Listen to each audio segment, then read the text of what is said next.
Okay, today I'm going to touch on contracts. These are a couple of types of contracts that an angel or a advanced practitioner might be receiving and carrying out. Um, the first one is going to be like physical contracts in the physical realm. These are like the lowest contracts, but they're important. They're what ground everything into the physical. Like, for instance, keeping your word. That is a contract. If you tell someone that you're going to do something, you need to follow through with it. Otherwise, we need to have the strength to say no if we can't fulfill our promises. This is where things get tricky because people like to enter into contracts with things that they don't have the energy for. Energy is the highest form of currency. Money is nothing. Energy is everything. The advanced practitioners that are playing the master game, they're playing the energy game.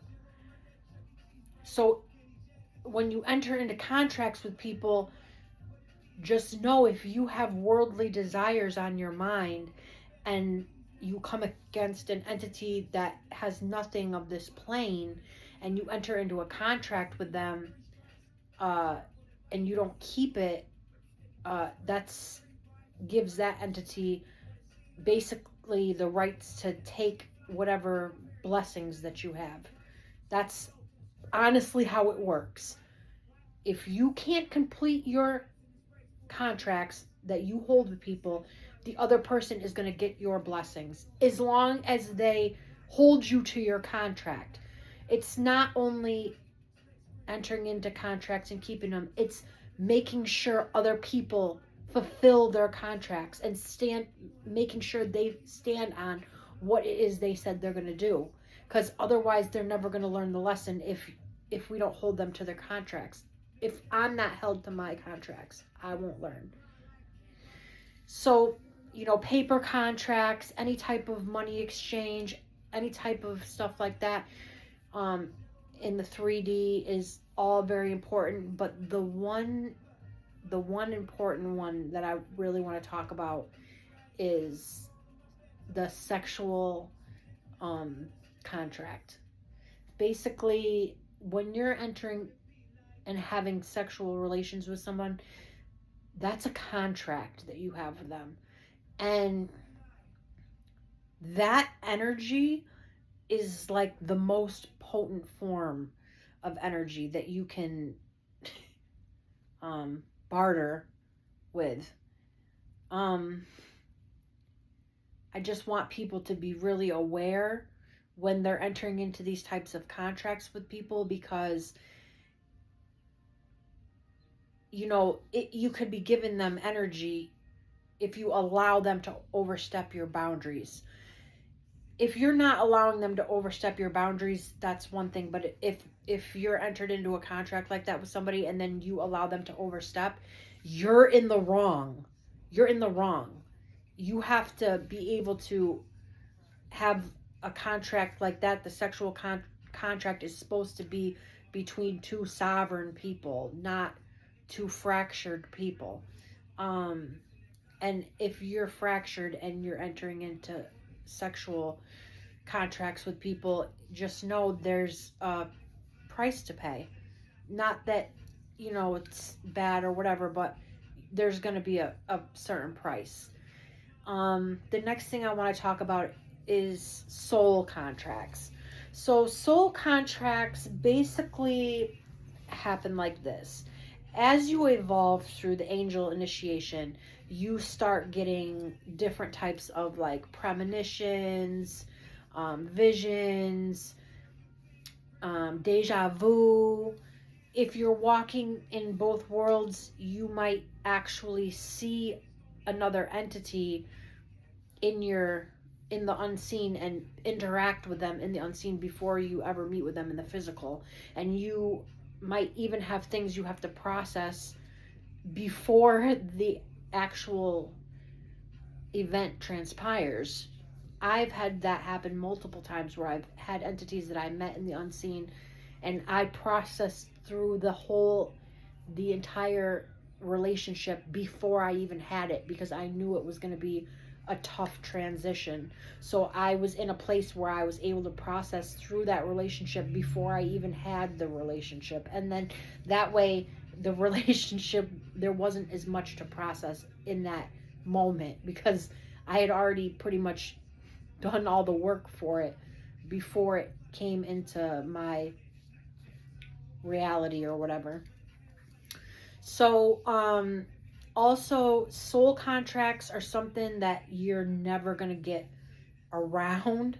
They could look like soulmates, they could look like twin flames, they could look like a karmic that's coming into your life to teach you, to get you back on track.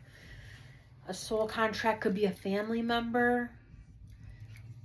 There's a couple of different ways of a soul contract that can play out in an angel's life. Um, I've even had messages that come across a contract where a car would drive by and the sacred geometry in that moment would activate something in my mind, and I would receive the information for what it is that I need to, whatever the contract is that I need to complete. These contracts are always custom fit to your personal evolution of where you're trying to go in life and what it is you're trying to achieve. Um, you, you want to just try to navigate them as easy as possible. It's complex. These soul contracts are very, very complex. They have many different layers to them. It's hard to even pick it apart in words. Basically, they're things you just want to try to process and get through as without any damage. Okay, the next one is going to be subconscious contracts. Now, this one is really, really something. I'm going to try to explain this the best way I can. I'm going to explain both polarities of subconscious contracts.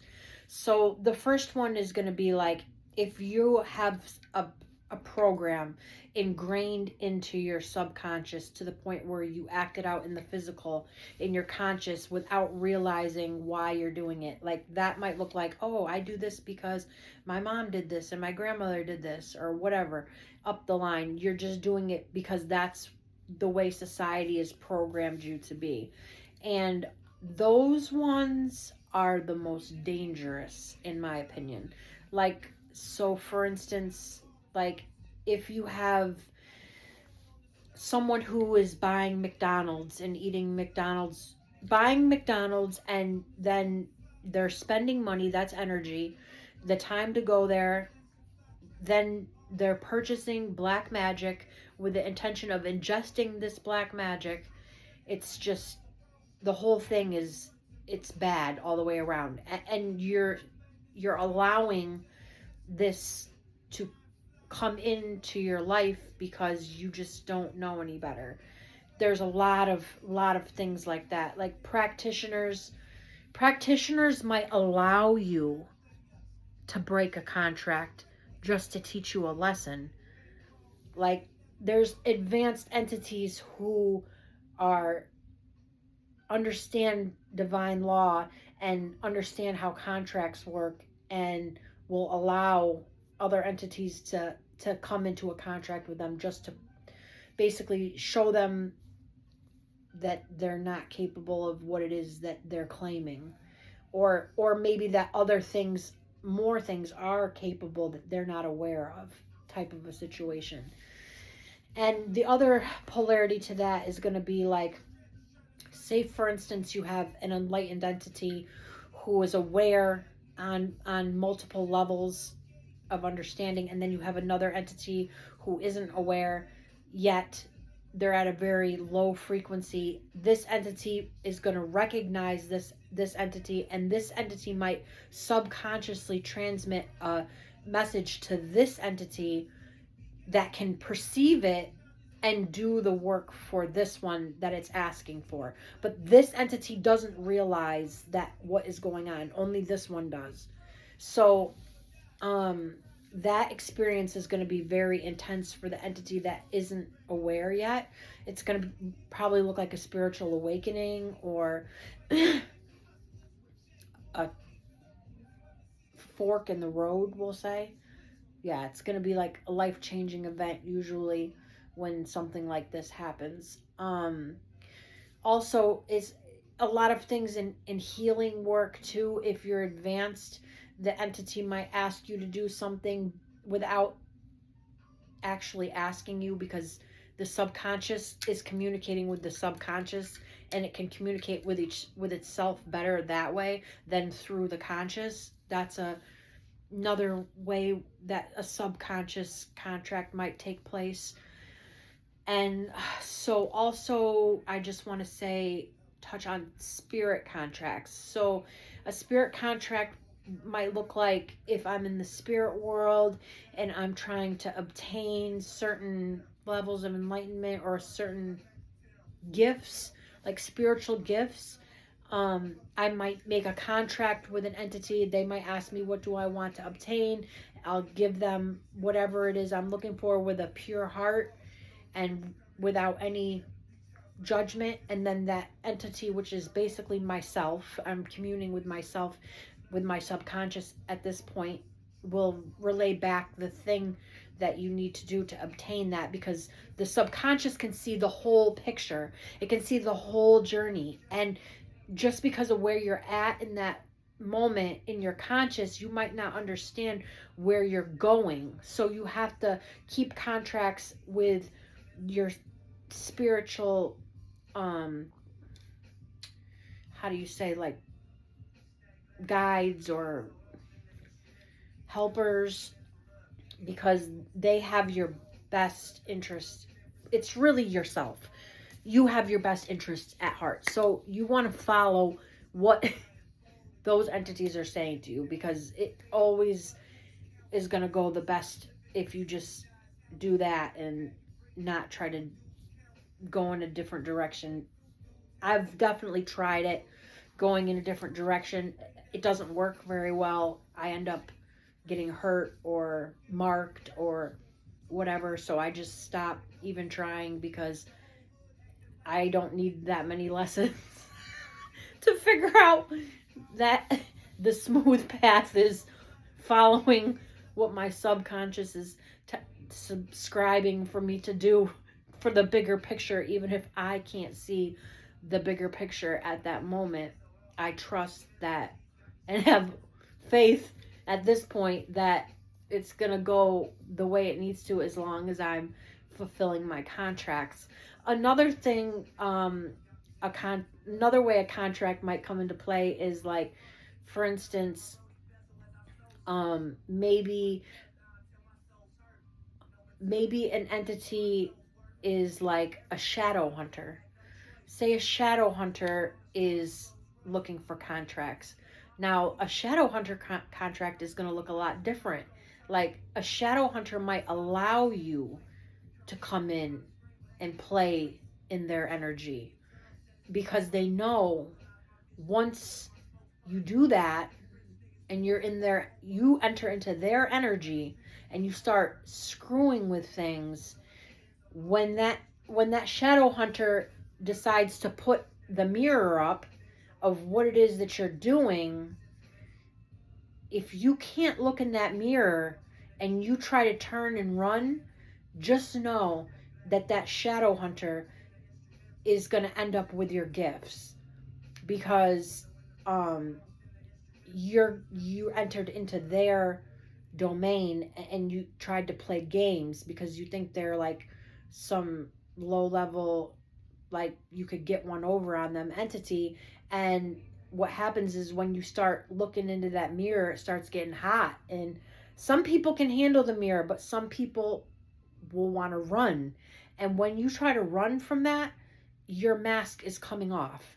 Like, no ifs, ands, or buts. And whatever is that entity allowed you to play in their field, that entity is getting all of that, and they're leaving with nothing because the entity that's the shadow hunter allowed them to come into a contract where they swore they know what they're doing, but all they did was screw up that entity's energy field, and they get the price for that.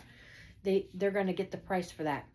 So I mean, there's very advanced entities out here that they look very humble and humility. They're very kind, but at the same time, we need to be knowing what we're entering into when we make an agreement with somebody, or when we decide that we're so sure that we know the laws of the universe, because there's different levels and different understandings, and if you can't hold up your end of the deal on a small thing, like can you come over tomorrow and help me do this or do that, then you don't have the ability to enter in big contracts. And that's exactly how it unfolds from God. Like, God will test you with the small things first, the small contracts. He'll have people come and punch you in your face and see whether you will react, see whether you'll be able to weather the storm, to then be able to make you strong enough to enter into some of these bigger contracts and these more important things that will evolve you into a higher level of consciousness and a more pure state of being. So everybody, know what your contracts are. Read the small print. Make sure that the entity that you're entering into, you have an idea of what they're capable of and what they're not capable of. Even like if we say, I hired someone to come do plumbing work. Do you have the capability? Are you qualified? Do you have the knowledge? Do you have the tools? These are important questions to ask when entering into a contract with someone, if you don't want to get burnt. Unless you're trying to get burnt because you're a shadow hunter. So, that's contracts. I hope everybody enjoyed it. Thank you very much.